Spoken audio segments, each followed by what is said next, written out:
How will Bill O'Brien attack the transfer portal? Well, lucky for us, he's made that abundantly clear.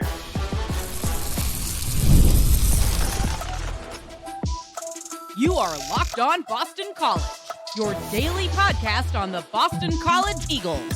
Part of the Locked On Podcast Network, your team every day. Hello, everyone, and welcome. This is Locked On Boston College, your team every day. I'm your host, AJ Black. I'm the editor of Eagle Insider, part of the 247 Network. Thank you all for joining us. Today's episode is brought to you by FanDuel.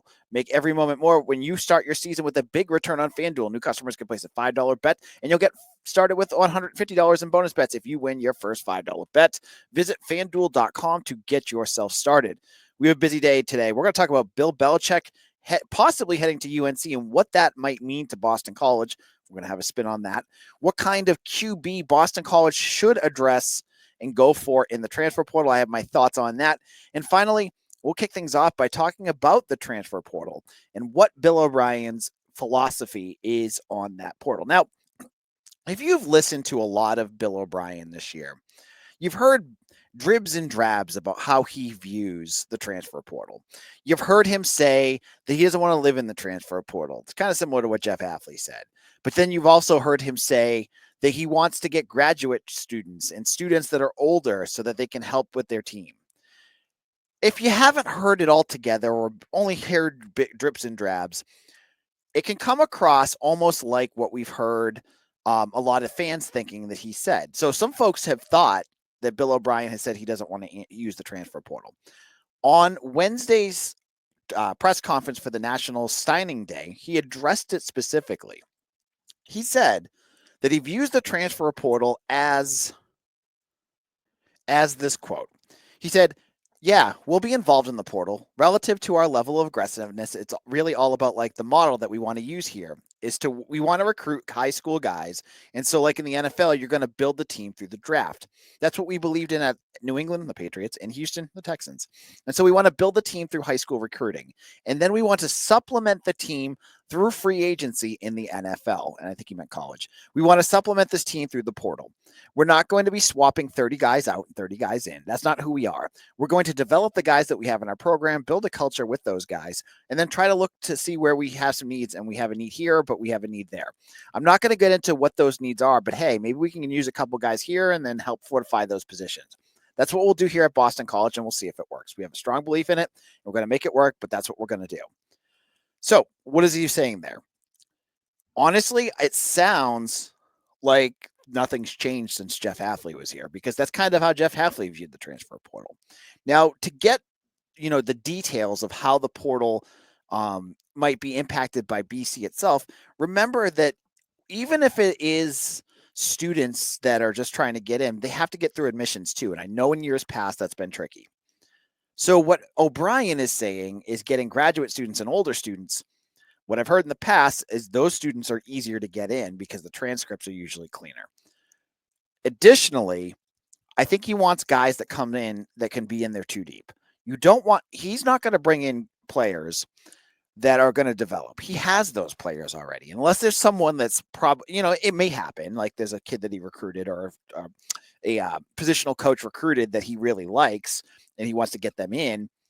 For the most part, he's going to bring in older guys that have experience, guys that have built themselves up to be college level players. Because remember, it's learning philosophy, learning how to play at this level. And it's also building up your own body and strength at this level too. Because some kids come in, they're at high school level. They got to get to the college level. So he wants those guys here.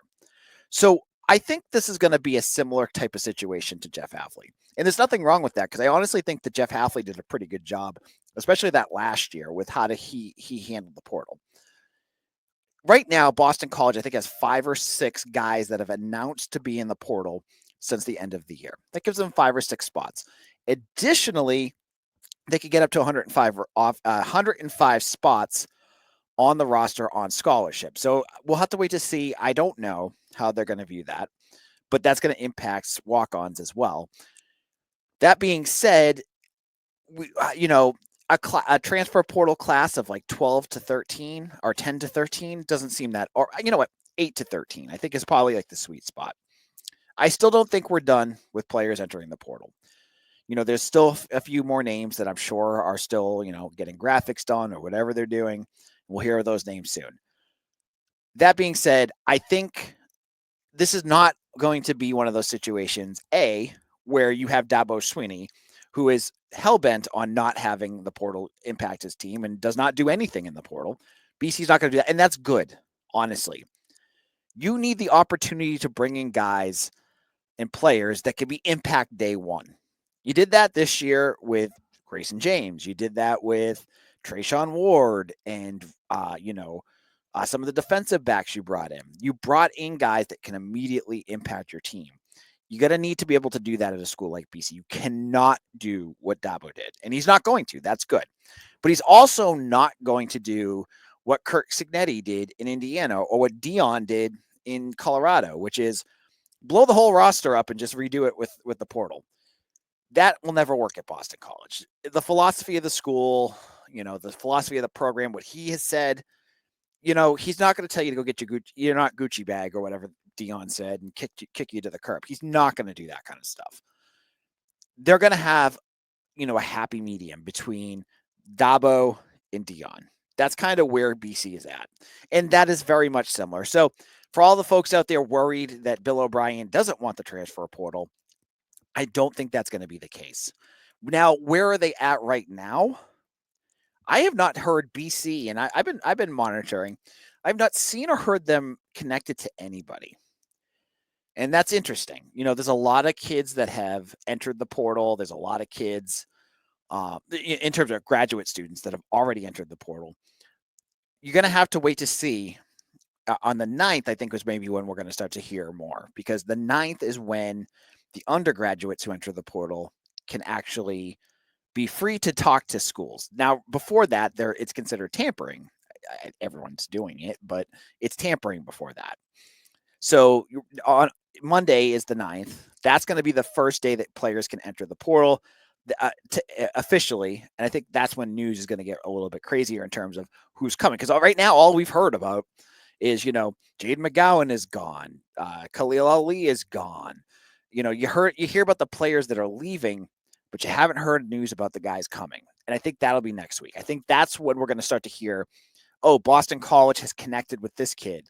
Boston College is working on a visit with so-and-so. Because remember, the timing of this is crucial too. This is a race right now for the staff. They're working on two things. They're working on retaining the guys that they have, which Bill O'Brien has made very clear is priority number one. He does not want his guys leaving. Priority number two is now you have to basically recruit these kids and get them set by the time second semester starts at BC, because you have to get them in so that you can have them practice come spring. So it's like this is like an accelerated system schedule here, where they're going to have to do everything, like visits, sign, commitments, all that stuff in rapid succession. If you remember last year, it was the weekends, right? We learned about Jordan McDonald going out to dinner with like Thomas Castellanos. We knew about that. It happens so fast. And I think that news is, and especially with Christmas in there, and that's a weekend where no one's going to be doing much, at least at Boston College. It's going to be quiet that week, but every other weekend. That's why I think next weekend's going to be huge. Not this one coming up, but the weekend after. They're going to, I would guess they're going to be very active, probably trying to get guys on campus that weekend. I think that's going to be a big one to watch. Now, in our second segment, the quarterback position has been an interesting conversation to have. And where is Boston College, I think, going to do in terms of the portal this year? I'll explain my thoughts on that in just a moment.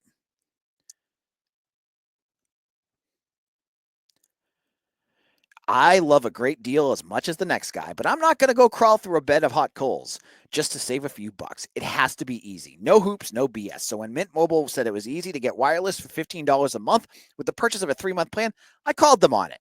Turns out it really is that easy to get wireless for $15 a month. The longest part of the process was the time I spent on hold waiting to break up with my old provider. So to get started, go to mintmobile.com/lockedoncollege. There you'll see that right now, all 3-month plans are only $15 a month, including the unlimited plan. All plans come with high-speed data and unlimited talk and text delivered to the nation's largest 5G network. You can use your own phone with any Mint Mobile plan and bring your old number, along with all your existing contacts. Find out how easy it is to switch to Mint Mobile and get 3 months of premium wireless service for $15 a month. To get this new customer offer and your new 3-month premium wireless plan for $15 a month, go to mintmobile.com/lockedoncollege. That's mintmobile.com/lockedoncollege. Cut your wireless bill to $15 a month at mintmobile.com/lockedoncollege. $45 upfront payment required, equivalent to $15 per month. New customers on first 3-month plan only. Speeds slower above 40 gigabytes on unlimited plans. Additional taxes, fees, and restrictions. See Mint Mobiles for details. Locked on Boston College, AJ Black. We're back here, and we're talking about the transfer portal because everyone's talking about the transfer portal right now. You've seen some big names get into the portal, guys like Jackson Arnold, the starting quarterback at Oklahoma, and you've seen some other big names across the country already starting to go. For Boston College, they've had 5 or 6 right now, and they're all role players and Thomas Castellanos, of course. Well, with the exit of Thomas Castellanos, as I've said on the show before, the depth at the quarterback position, even with the addition of Shaker Rising, is still a concern for me for Boston College heading into the 2025 season because of 2 big factors. You basically have 3 quarterbacks because you lost your quarterback. You lost in the span of this last year. You lost Thomas Castellanos from quitting after he quit the team and left. You lost Emmett Moorhead to the transfer portal. And then you also lost Jonathan Montague, your last quarterback, to the wide receiver position because that was a better fit in Bill O'Brien's system. So in essence, you lost 3 quarterbacks and you brought in 2. You brought in Shaker Rising, the true freshman from Union, Oklahoma, and you brought in Grayson James, who's now your starter. So you look at next year, and one big question everyone asks, will Boston College be in the market for a marquee quarterback? Will they get somebody will Bill O'Brien go for someone great instead of just good? And I don't think he will. I don't think, credit to my friends over at Friends of the Heights. They do a great job with the NIL game at Boston College. But, I think funds at the school is not like Texas or at, Miami where they're unlimited funds to get whoever they want. You have to prioritize your needs. Right now, I don't think a marquee quarterback is high on your needs list because you got Grayson James who's showing that he should be your starter. He's doing well. But it's after that. It's after the starting quarterback where I start to get concerned. I like Shaker Rising, but he's a true freshman. He's going to be there in the spring, so maybe he'll progress, and who knows how far that progression will go. But I like what he could bring. Jacoby Robinson, I'm still not sure what he's going to be able to do. I watched him a lot during summer practice, and he had some moments, and he's also, he's not the most accurate thrower. We'll leave it at that. But he could develop. But that's where I'm kind of at. If you look at Boston College's quarterback position over historically, whether it's Phil Dracovic or Anthony Brown, Darius Wade, Thomas Castellanos, you name it. What's one thing that has happened to every one of these quarterbacks? They've got hurt. They got hurt. When you have injuries, you need to be able to have somebody on your roster that can jump in and play. And right now, maybe the staff just feels confident in Shaker Rising. And I'm not the staff, so I can't tell you where they're at. I'm saying, just from my perspective, a true freshman, as good as he could be, I'd be a little concerned that would be your backup heading into the season. You might want to go out there and get a quarterback that, could battle to be, either battle Grayson James or is kind of set up where Grayson James was last year. Grayson James, I know folks really are like, oh yeah, he's a starter now. Remember, he was brought in to basically do what I'm telling you to do, which is he was brought in to back up Thomas Castellanos. Jeff Hafley, I strongly believe, came into the 2024 season with no problem having Thomas Castellanos as his quarterback, and he needed somebody behind him. He just didn't have anyone, so he brought in Grayson James. Bill O'Brien comes in, he trips into a quarterback that's a much better fit for his system. Castellanos leaves, and now you have that spot again. So where do you find that?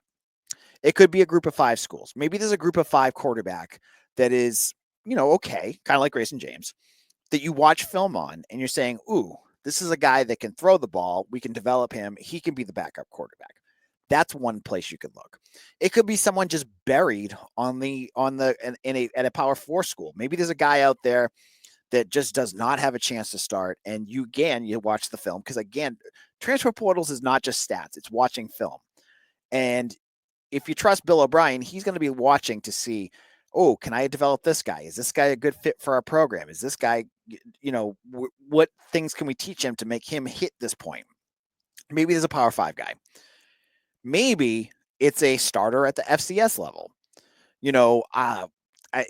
Poffenbarger, or whatever his name was at Miami, Reese Poffenbarger, I think his name is, was brought in alongside Cam Ward last year. Did not play a snap, I don't think.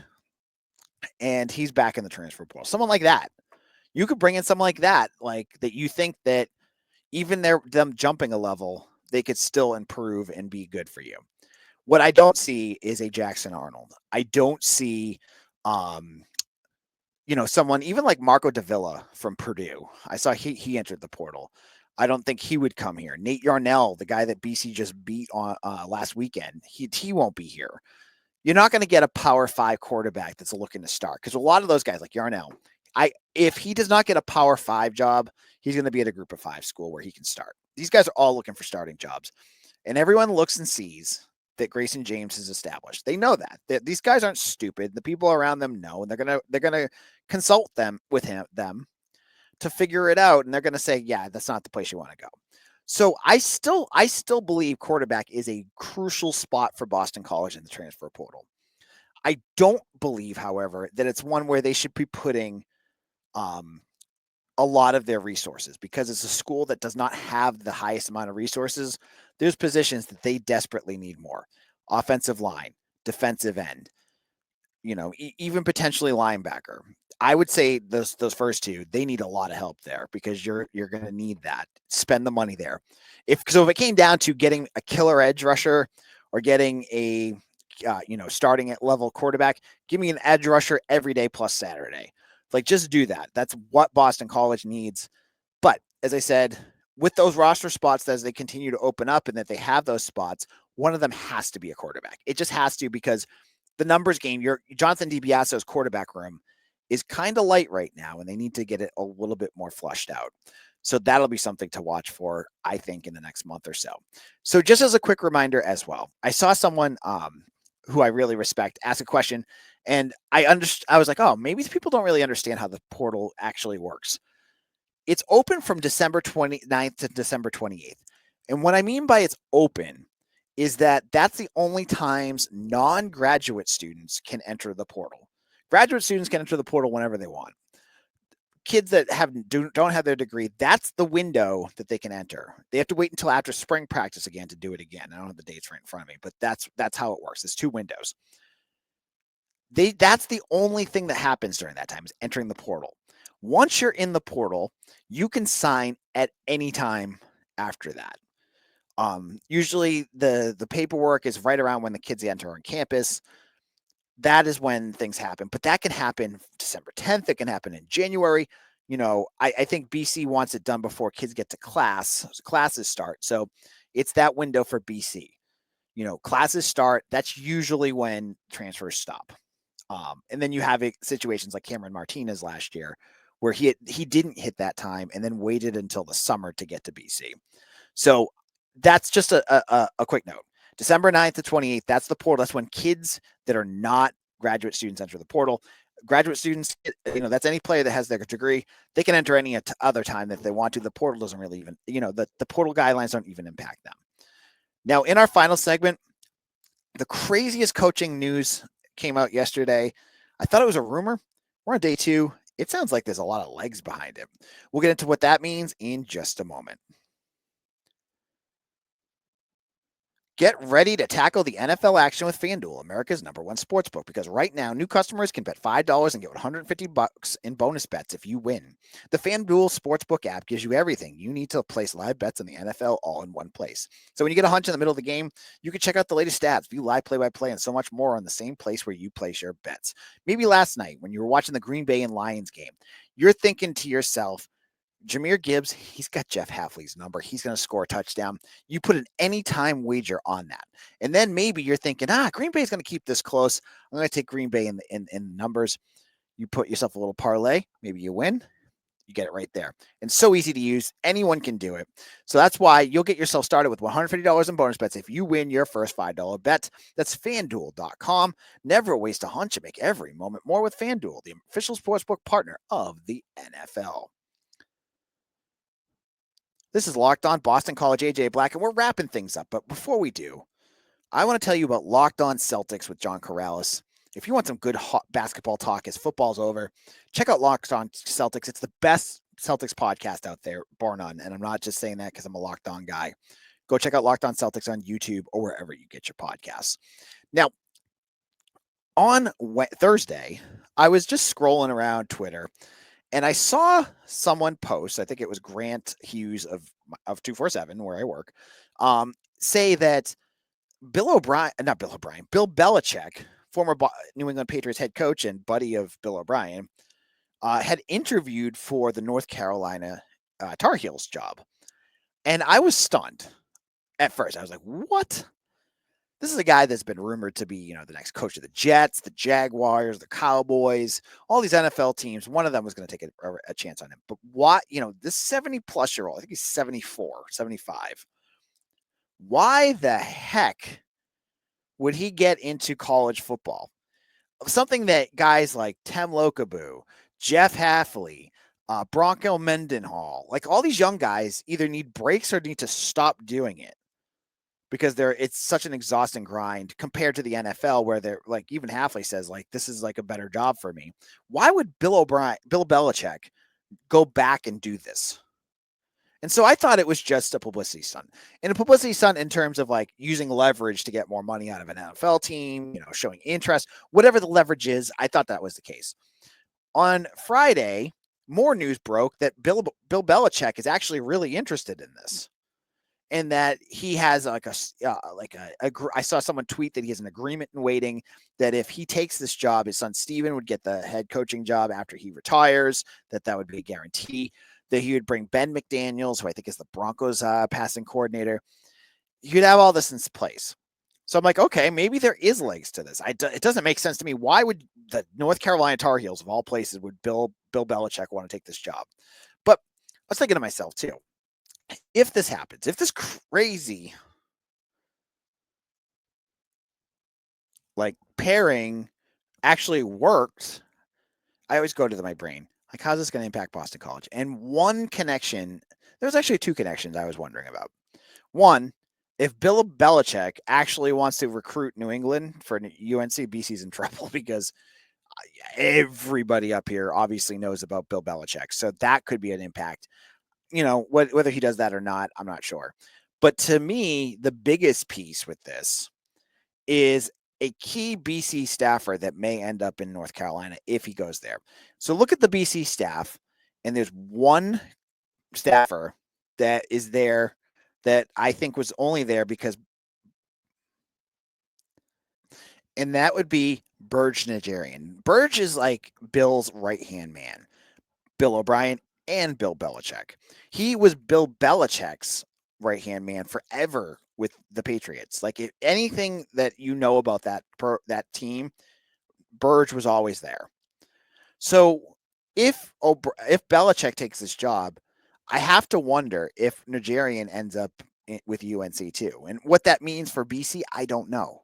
I this is now 8 months later, and I still have no clue other than that what Burge Nigerian does. I don't know. Other than I hear he's like a organizational guru that helps put things together and keep things organized. I don't know what that means. I've heard things like maybe he organizes the practices and knows what to do there. Is that a replaceable thing? Maybe. But it could be some place where BC ends this job. Or he ends his career at BC and ends up at UNC. Now I was hoping that, if Belichick takes this job, when would BC play them? I think I was looking at the schedule for next year. They don't play NC State again next year, which I was like, man, that would have been awesome. The two schools I was hoping BC would play next year was FSU, because I was hoping that if Castellanos ends up there, we get a chance at him, or UNC, if Bill O'Brien and Bill Belichick could face each other. We don't get either of those. You don't play, and I'm looking right now, you don't play UNC in 2027. I'm still looking. 2028. Let's see. Is he in 2028?